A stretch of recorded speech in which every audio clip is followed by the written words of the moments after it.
घमंडी पहलवान। किसी गांव में एक पहलवान रहता था। उसके जैसा शक्तिशाली पहलवान दूर दूर तक कोई भी नहीं था। इस कारण पहलवान के अंदर बहुत घमंड आ गया था। हाँ, इस पूरे इलाके में कोई मेरी टक्कर का नहीं है। मैं सबसे। गांव वाले उससे परेशान रहने लगे क्योंकि वो सबके साथ जबरदस्ती करता था। चल बे हीरू, कुएं से पानी लाकर मेरे दरवाजे पर रख। जबरदस्ती सबकी चीजों को भी हड़प लेता था। सबने अपनी समस्या गांव के सबसे बुद्धिमान व्यक्ति को बताई। उसने कहा, आप लोग परेशान मत हो, मैं उस पहलवान का इलाज 1 सप्ताह में कर दूंगा। फिर वह ढेर सारा फल और दूध लेकर पहलवान के पास गया और बोला, पहलवान जी, मैं आपका बहुत बड़ा भक्त हूँ और आपके लिए यह दूध और फल लाया हूँ। पहलवान ये सुनकर घमंड से और फूल गया।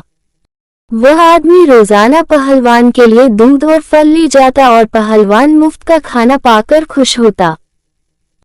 जब पहलवान कसरत करने लगता तो वह आदमी कहता, आपको इतनी मेहनत करने की क्या जरूरत है, आप तो वैसे ही इतने बलशाली हैं। इन बातों से पहलवान का घमंड और बढ़ने लगा। कसरत नहीं करने और लगातार खाते रहने के कारण उसकी शक्ति भी कम होने लगी। एक दिन वह आदमी जब फल और दूध लेकर गया तो पहलवान से बोला, शायद अब मैं आपके लिए ये सब लेकर नहीं आ पाऊंगा। पहलवान हंसकर बोला, क्यों, तुम्हारी भक्ति में कमी आ गई है या फल और दूध की कमी हो गई है? उस आदमी ने कहा, आप क्या बताऊं जनाब, हर दिन मेरे रास्ते में एक पागल सांड आकर मुझ पर हमला करने की कोशिश करता है।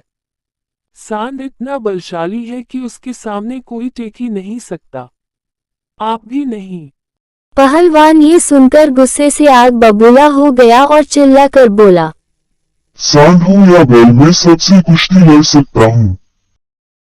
ये सुनते ही उस आदमी ने गांव वालों में तुरंत ऐलान कर दिया कि कल पहलवान जी सांड से कुश्ती लड़ने वाले हैं। अगले दिन जब पहलवान अखाड़े में आया तो सचमुच सामने पागल सांड देखकर उसकी हालत खराब हो गई।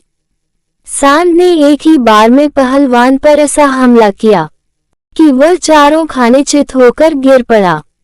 इस घटना के बाद पहलवान शर्मिंदा होकर गांव छोड़कर चला गया। सभी गांव वालों ने चैन की सांस ली और उस बुद्धिमान आदमी को धन्यवाद दिया।